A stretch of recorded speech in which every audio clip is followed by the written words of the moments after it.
I want to be their mother. I really do. The moment my wife said that, I felt my chest tighten. That's right, my wife has always wanted children. But I was uncertain if we should be the ones to raise them. Though deep down, I already had my answer. Okay, let's go talk about it. Yes. I said this to reassure her. But who knows what will happen? I never truly believed we could make someone else's children our own. My name is Terry, and I'm a 40-year-old man. My wife, Nina, and I are the same age, but we don't have children. We got married 10 years ago, but we never had any kids. At first, Nina thought we would eventually have a baby, but as her period came each month, she started to realize something was wrong. So we went to an OBGYN, and she was diagnosed with infertility. When she got home, she burst into tears, repeatedly apologizing to me. I'm sorry, it's my body that couldn't give us a baby. Please forgive me. Nina, don't apologize so much. I didn't marry you just to have a baby. I'm happy just being with you. It's sad that we can't have kids. But we can support each other and live our lives together. But I feel so guilty. You were looking forward to having a baby too, right? Well, yeah. But maybe it was just wishful thinking. People without kids envy those with kids, and those with kids envy the freedom of those without. We don't have kids, but we're a happy couple and we can enjoy our free time. Isn't that good enough? In fact, we were so close that our neighbors called us the perfect couple. We go out together on weekends, enjoy outdoor activities, and still go on dates. But for Nina, having children seemed like an unfulfilled dream. As a man, I can't fully understand her feelings, but I know that for women, children are something they deeply yearn for. Men develop a paternal instinct when a child is born, but women must be born with a maternal instinct. Nina is incredibly kind to children and is loved by our neighbors' kids and our niece. But seeing her smile sadly when she's around them is heartbreaking. She must long to hold her own child in her arms. Nina works as a flight attendant. So she's often busy and not home much. She works on domestic flights, but sometimes she has long flights and can't come home. But I can handle housework, so I keep the house clean even when she's not around. I've been doing housework since I was a child. I grew up in a single-parent household, and I helped my mom by doing chores from a young age. My father was irresponsible and spent all his time playing, so my mom eventually divorced him. I think he was addicted to gambling and racked up a lot of debt. My mom had to take over that debt, and it was really tough for her. I wanted to support her, so I cleaned the house and did whatever I could every day. Because of my upbringing, I thought I'd never get married, but I met Nina at a party and we hit it off. Nina didn't mind that I came from a poor single-parent household and even praised my mom as a kind woman. My mom recently passed away, probably due to all the stress she endured. I wish I had been more devoted to her. They say you can't regret things in advance, but it's too late now. No matter how much I wish I had done more for her, there's nothing I can do now that she's gone. One day, I went to the airport to pick up my wife. I had found a nice restaurant in a magazine and thought we could go there after she finished work. One of our hobbies as a childless couple is enjoying good food, and we like going to fancy places meant just for adults. I thought a nice restaurant would be perfect to treat my tired wife. Hey, how was your flight today? Hey. The flight was okay, a bit bumpy, but nothing major.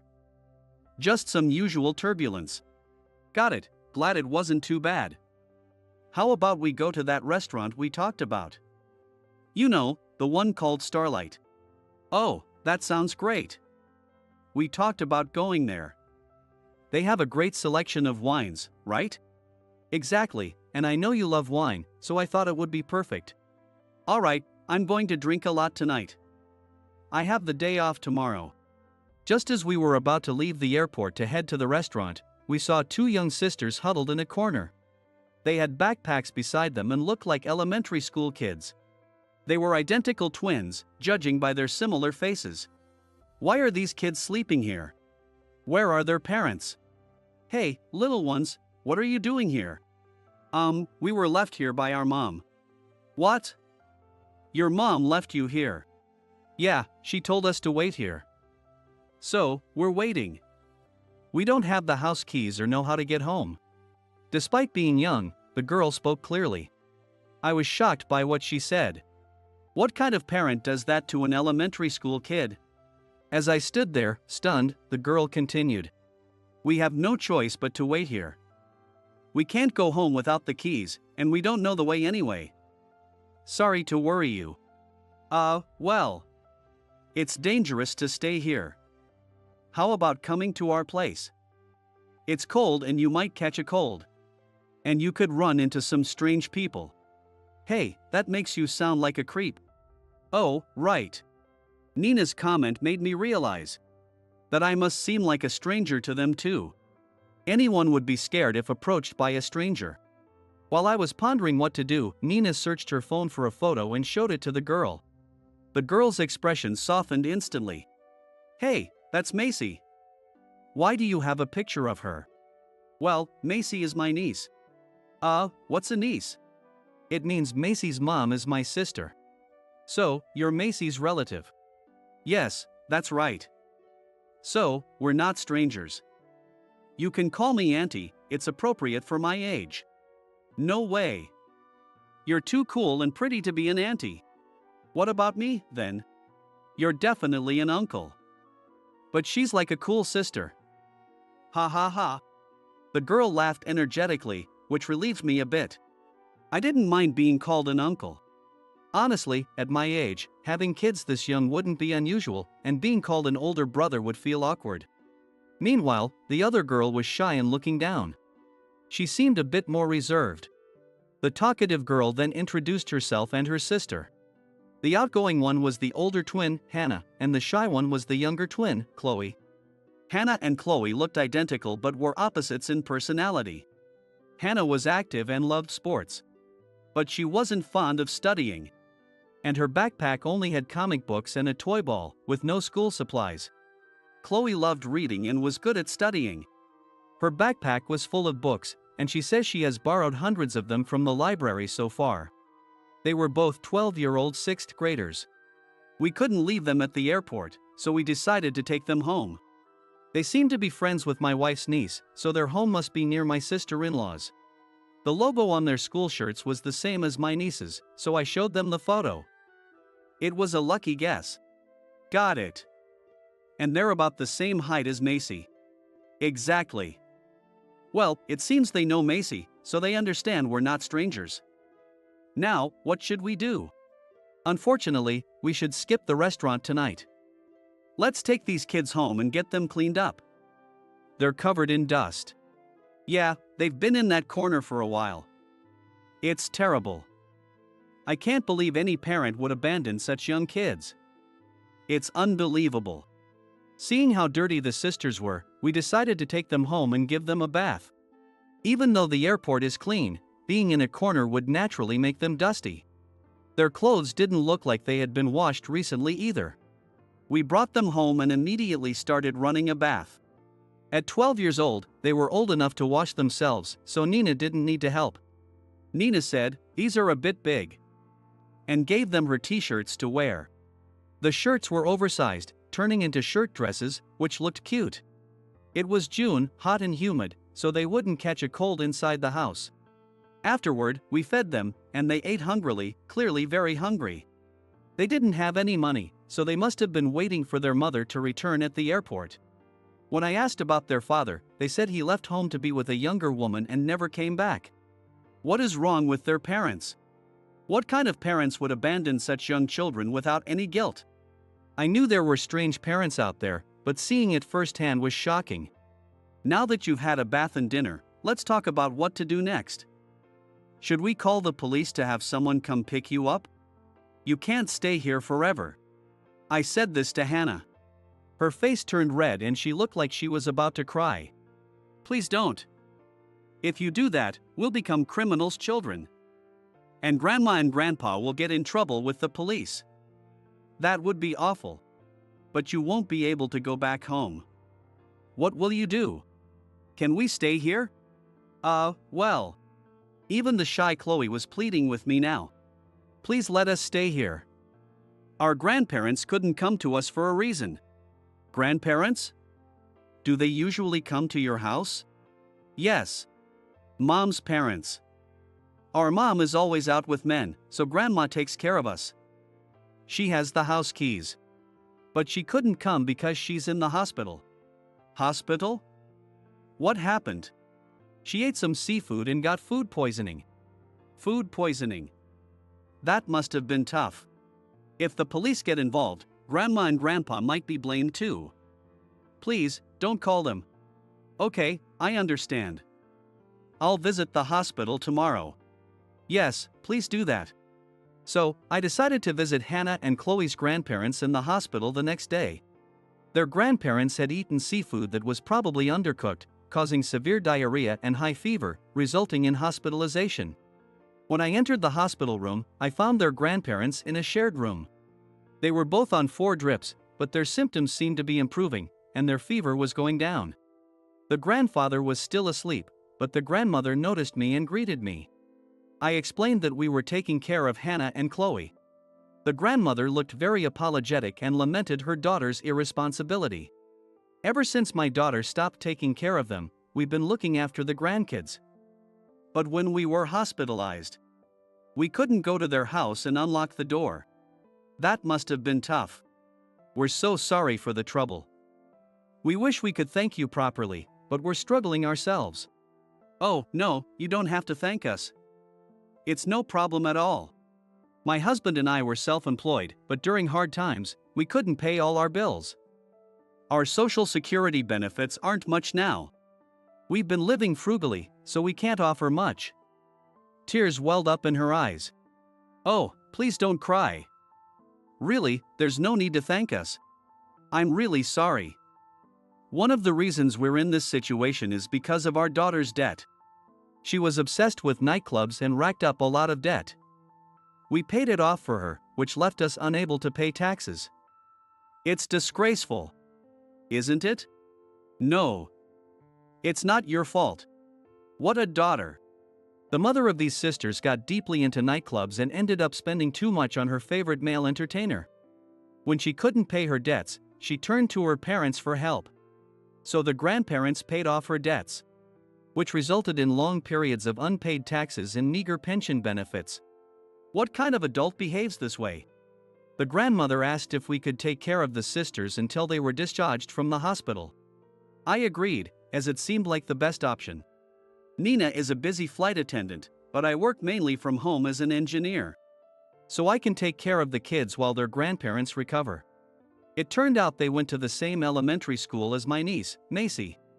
And since my sister-in-law's house is nearby, the school is within walking distance. With the house key the grandmother gave me, I went to Hannah and Chloe's house to fetch their clothes and bring them back. The house, maintained by the grandparents, was fairly clean, but there were clothes belonging to their mother scattered around. All of them were flashy, some even embarrassingly so. The sink was piled with dirty dishes and empty cup noodle containers.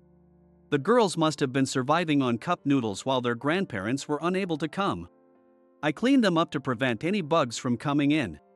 After Hannah and Chloe went to bed, Nina quietly said to me, "I want to be their mom." Is that okay? What? You mean? Those girls don't know what parental love is. They haven't been properly loved. I want to be their parent and teach them about it. I know I'm a busy flight attendant, but I want to be there for them as much as possible. Nina. I want to visit the grandmother again and talk to her. All right, let's go together. We needed to seriously consider what to do with these girls. In the past few days, Hannah and Chloe had become more than strangers to us. I started to hope they could stay with us forever. But was it right for us, with no blood relation, to keep them? Wouldn't it be better for their grandparents to take care of them? Yet, I didn't want to let them go. After the grandparents were discharged, Nina and I went to visit them. Nina expressed her desire to adopt Hannah and Chloe. I know this is a lot to ask, but we want to adopt the girls, she said. Thank you for thinking of them, the grandmother replied. We would do our best to raise them. Can you entrust them to us? That would be helpful. Honestly, we don't have the money, and living with my husband is already a struggle. The girls would be happier with you. We're sorry for all the trouble. No, it's no trouble. I want to be their mother. We will raise them well. Thank you. Please take care of them. So, we decided to adopt Hannah and Chloe. Not just any adoption, but a legal adoption. Legal adoption severs the legal ties with the birth parents and establishes the adoptive parents as the legal parents. Their names will be listed as our daughters on the family register, making them almost like our biological children. After contacting the necessary agencies, we found out where their parents were and informed them of our intention to adopt the girls. Through a representative, we were told that neither the mother nor the father had any interest in the children and were fine with the adoption. It was surprisingly straightforward and confirmed their lack of interest in the kids. They really didn't care about their children. If they did, they wouldn't have handled it through a representative. So, the adoption process went smoothly, and we officially became a family. Hannah and Chloe, who used to call us by our name, eventually started calling us Dad and Mom. I was worried if they would ever truly see us as their parents, especially since they were already older, but it made me happy to know they did. 10 years flew by in the blink of an eye. Nina and I turned 50. Nina now works hard as an instructor training young flight attendants. I, on the other hand, had established my own office. I was a freelance engineer, but at 45, I started my own small company. Chloe is now 22 years old. Hannah, after graduating from a commercial high school, started dating a local businessman named Sean. Chloe is about to graduate from college. Hannah didn't go to college because she disliked studying, but I think that's fine. She graduated from high school and is working as a secretary at a small local company. Recently, Hannah's boyfriend, Sean, proposed to her. Look at this ring. Sean gave it to me. Isn't it beautiful? It's full of diamonds. Wow, what a beautiful engagement ring. It's amazing. You're so loved, sis.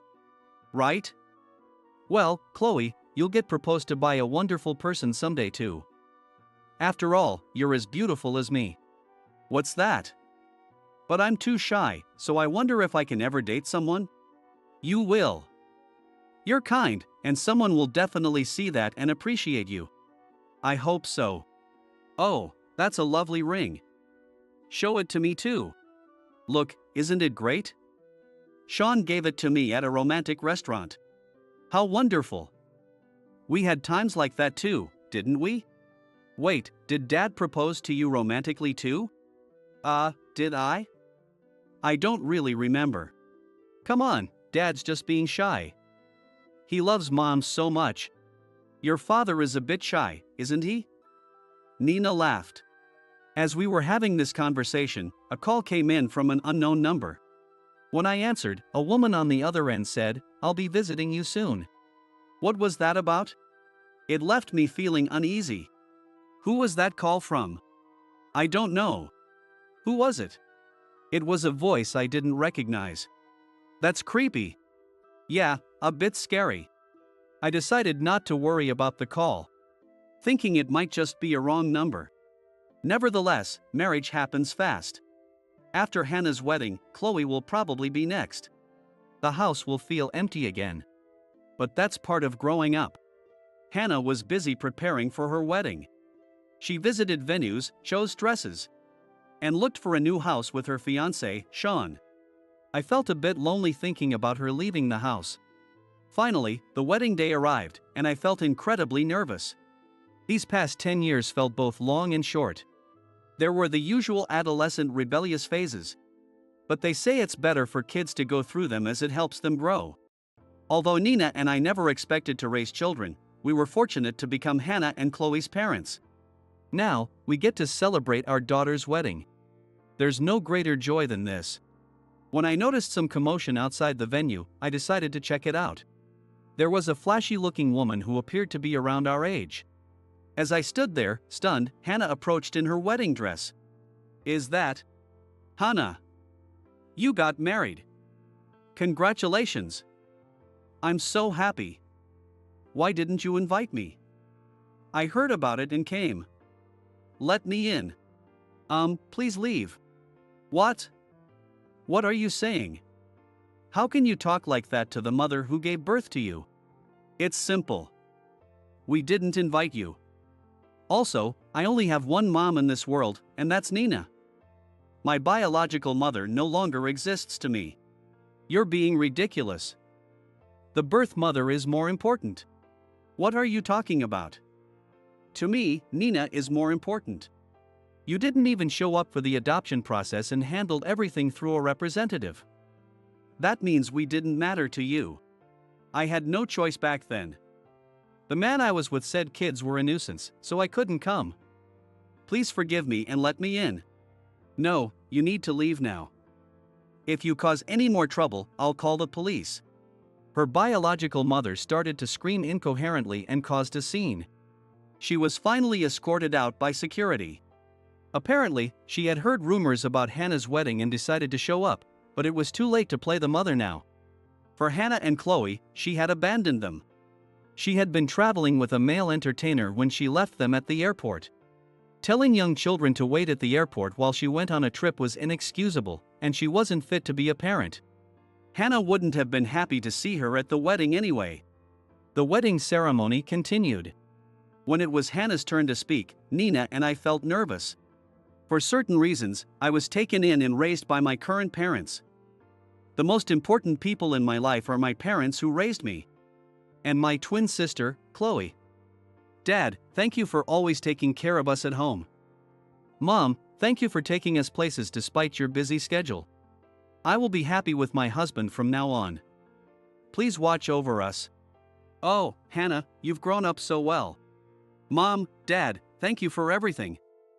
I'll try to repay you little by little from now on.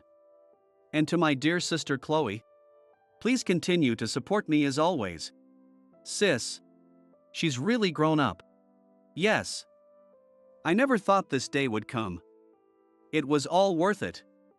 Kids are truly the best. Nina was beside me, dabbing her eyes with a handkerchief, crying. She always wanted children, and even though they weren't her biological children, seeing them grow up so well made her incredibly happy. I was equally happy to see Hannah become such a fine person. She was always responsible but also a bit mischievous, so I had been slightly worried. Hannah's wedding went smoothly, and she enjoyed the reception with her friends. She returned home exhausted, but I'm glad to see that she has created such a wonderful memory. Hannah moved out to live with her husband, Sean, in an apartment nearby. It was close enough for us to visit if needed. 6 months later, Hannah announced that she was pregnant. We were going to become grandparents. Time really does fly by. After hearing the news, I visited Hannah and Chloe's grandparents' grave. They had passed away, but I wanted to tell them that Hannah had grown up well and was expecting a child. Hannah gave birth to healthy twins, a boy and a girl. They were fraternal twins, so they didn't look alike, but they were both adorable. People say that grandchildren are special, and they truly are. I've been completely smitten with my grandchildren, wanting to buy them everything, and getting scolded by Hannah for it. She told me that spoiling them too much would lead to them becoming irresponsible adults, so I shouldn't buy so many toys. I realized I needed to curb my tendency to spoil them out of love. Meanwhile, Chloe, who just secured a job, is very enthusiastic. Chloe has become a flight attendant for the airline where my wife works. She studied some foreign languages in college and even went abroad, so she's quite proficient in it. She's always said she wanted to be a flight attendant like her mother. Although Hannah and Chloe look very similar, Chloe is slightly slimmer and taller. Being identical twins, they didn't end up looking exactly the same. Appearance is important for a flight attendant, which probably helped Chloe pass the recruitment exam. Chloe admired Nina's uniform and demeanor when we first met at the airport, which inspired her to pursue this career. When she passed the exam, she was overjoyed. I'll work hard to become a strong woman like you, Mom. I need to earn the trust of the passengers. Chloe, just because you're my daughter doesn't mean I'll go easy on you. Wow, the tough instructor. Mom, I heard from my seniors during orientation that you're feared by everyone. They said not to make you angry because you're a demon. Being called a demon instructor is so rude. I'm not that scary. You are. You always turn bright red when you're mad. How rude. Now get ready. Let's go to work. Yes, ma'am. Nina is Chloe's training instructor. Though she seems gentle, she's known as a tough instructor at work. Given the responsibility of ensuring passenger safety, there's no room for complacency. No matter how hard or difficult. No complaints are allowed in the world of flight attendants. Nowadays, we are leading a very happy life. But we've had our tough times. There were moments of conflict when I thought maybe we couldn't make it as a family because we weren't biologically related. But what truly defines a family? Is it just blood relations? Can Hannah and Chloe's biological parents, who abandoned them, be considered true parents? No, they can't. A parent who can abandon their young children isn't even human. I am not like that, and I've loved Hannah and Chloe with all my heart. I want Hannah and Chloe to be even happier from now on. That's our only wish.